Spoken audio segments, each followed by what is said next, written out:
주의 목적을 위해 쇠하는 것. 그는 흥하여야 하겠고 나는 쇠하여야 하리라 하니라. 요한복음 3장 30절.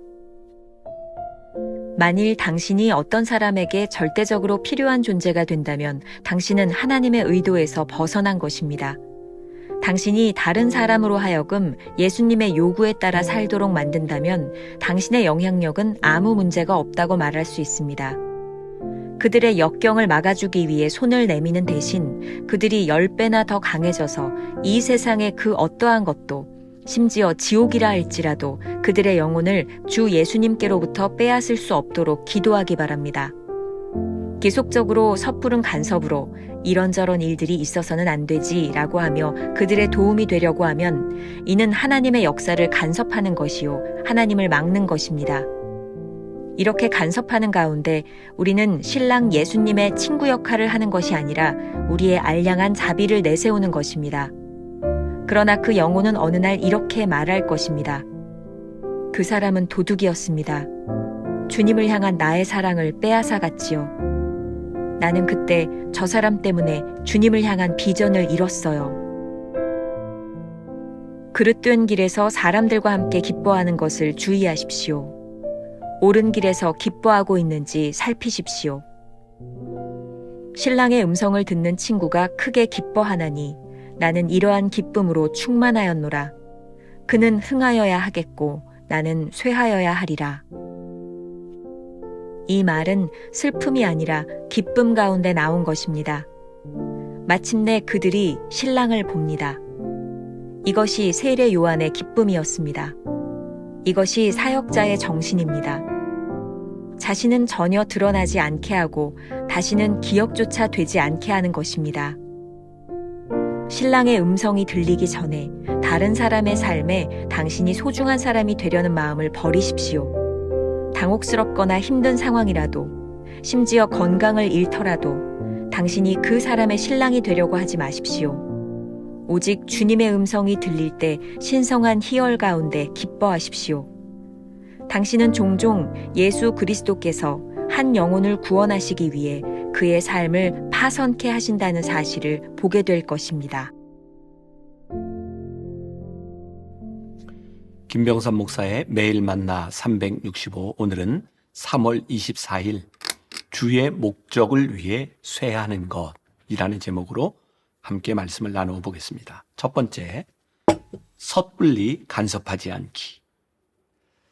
오늘 말씀은 지난 1월 30일에 나왔던 아마추어 섭리라는 개념을 다시 한번 다루고 있습니다. 1월 30일에 제가 아마추어 섭리라고 하는 말, 이 프로비던스라는 말이 굉장히 중요하다는 이야기를 했습니다.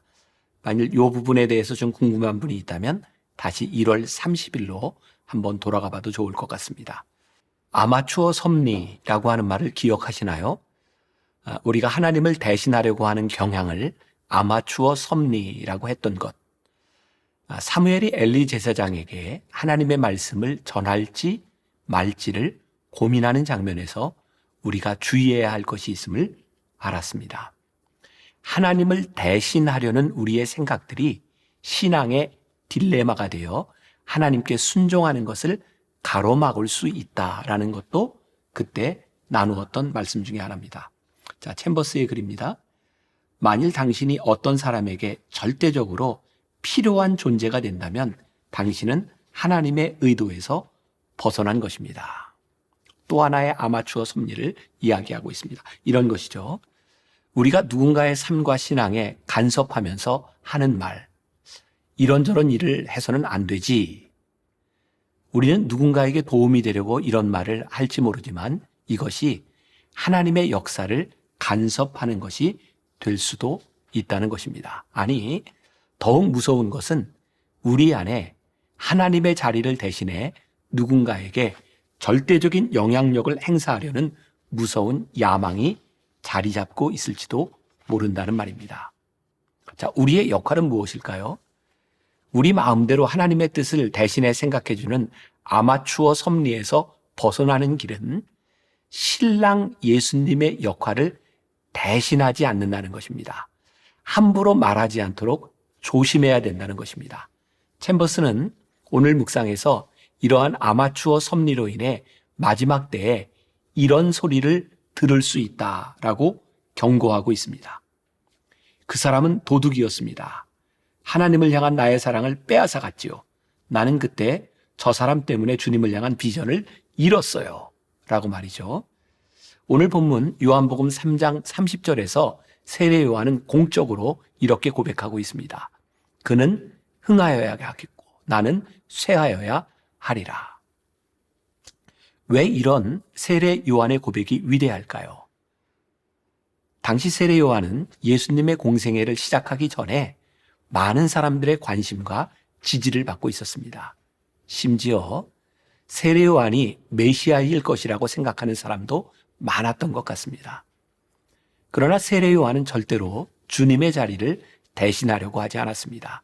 오히려 주님이 드러나시도록 자신은 망해야 한다고 말했습니다. 강남교회 전병금 목사님이 은퇴 설교를 하실 때 인용했던 예화가 있는데 오늘 묵상과 잘 연결이 됩니다. 프랑스의 유명한 설교가인 오베르당 목사가 젊었을 때 알프스산에 등산 갔다가 실족해서 깊은 계곡에 떨어져 정신을 잃고 말았습니다. 얼마 후 의식을 회복하고 보니 어느 집에 누워 있었습니다. 그는 자기를 구해준 농부에게 이렇게 말합니다. 당신은 내 생명의 은인입니다. 당신의 이름은 무엇이며 이곳 주소는 무엇입니까? 돌아가서 반드시 은혜를 갚겠습니다. 그런데 농부는 이렇게 말하죠. 당신은 성경에 나오는 선한 사마리아 사람의 이름과 주소를 알고 있습니까? 알고 계시다면 제 이름과 주소도 알려드리겠습니다. 라고 말입니다. 오베르당 목사는 그 말에 마음이 찡했다고 합니다. 그는 그 말을 듣고 주님의 사람으로서 이름도 없이 빚도 없이 살기로 결심하고 주의 종이 되었다고 합니다. 오늘 묵상을 통해 그런 생각을 하게 됩니다. 세례 요한처럼 자신의 위치를 알고 자신의 자리를 지킬 때 주님이 영광을 받으실 수 있다는 것을 말입니다. 가장 영광스러운 일은 우리를 통해 하나님이 하시는 일이 드러나는 것입니다. 또다시 반복되는 말이죠. 우리는 단지 찢겨진 빵과 부어지는 포도주가 되도록 부름받았다는 것을 잊지 말아야 하겠습니다. 오늘 우리가 기억해야 될 한 줄 노트. 주님이 드러나고 나는 기꺼이 쇠할 수 있다고 생각한다면 섣불리 하나님의 섭리에 간섭하지 않을 것입니다. 두 번째, 신랑의 음성을 듣는 기쁨. 오늘 본문과 더불어 요한복음 3장 30절 바로 전 구절인 29절을 한번 보십시오. 거기에 세례 요한의 기쁨이 있습니다. 신랑의 음성을 듣는 친구가 크게 기뻐하나니 나는 이러한 기쁨으로 충만하였노라. 세례 요한의 기쁨은 사람들이 신랑 되신 예수님을 보고 예수님의 음성을 듣는 것이었습니다. 이것이 참된 사역자의 정신입니다. 굳이 자신이 드러나지 않아도 됩니다. 심지어 기억도 하지 않아도 괜찮습니다. 오로지 신랑으로 오시는 주님을 볼 수 있다면 말입니다. 오늘 묵상은 특히 주님의 일을 위해 사역자로 부름받은 사람들에게 꼭 필요한 말씀입니다. 또한 주님을 믿는 사람으로 누군가에게 선한 영향력을 끼치려는 모든 사람들에게도 필요한 말씀입니다. 챔버스는 이렇게 권면합니다. 신랑의 음성이 들리기 전에 다른 사람의 삶에 당신이 소중한 사람이 되려는 마음을 버리십시오. 이 말은 우리 모두에게 심각한 유혹이 되기도 합니다. 하나님의 부르심을 받아 하나님의 일을 하면서 끊임없이 하나님의 영광을 가로채려는 욕망들이 우리 속에 도사리고 있기 때문입니다. 어떤 상황에서도 이러한 유혹에 빠져서는 안 될 것입니다. 유혹이 고개를 들 때마다 우리가 생각해야 할 것이 있습니다. 우리 주님께서 한 영혼을 구원하시기 위해 당신의 삶이 온전히 십자가에서 찢기고 피 흘리면서 파손되었다는 사실을 말입니다. 우리의 사명은 다른 사람들로 하여금 참 신랑이신 주님의 음성을 듣고 그분을 따르도록 돕는 신랑의 친구가 되는 것입니다. 제 후배이기도 한 한웅재 목사님이 부른 그분이 만든 소원이라는 찬양이 있습니다. 이 가사를 보면서 우리에게도 이런 소원이 있으면 얼마나 좋을까라는 생각을 했습니다. 삶의 작은 일에도 그 마음을 알기 원하네. 그 길, 그 좁은 길로 가길 원해. 나의 자금을 알고 그분의 크심을 알며 소망, 그 깊은 길로 가기 원하네. 저기 높은 산이 되기보다 여기 오름직한 동산이 되길. 너무 좋은 가사죠? 저기 높은 산이 되기보다 여기 오름직한 동산이 되길. 내 가는 길만 비추기보다는 누군가의 길을 비춰준다면 내가 노래하듯이 또 내가 얘기하듯이 살길. 난 그렇게 죽기 원하네. 삶의 한 절이라도 그분을 담기 원하네. 사랑, 그 높은 길로 가기 원하네.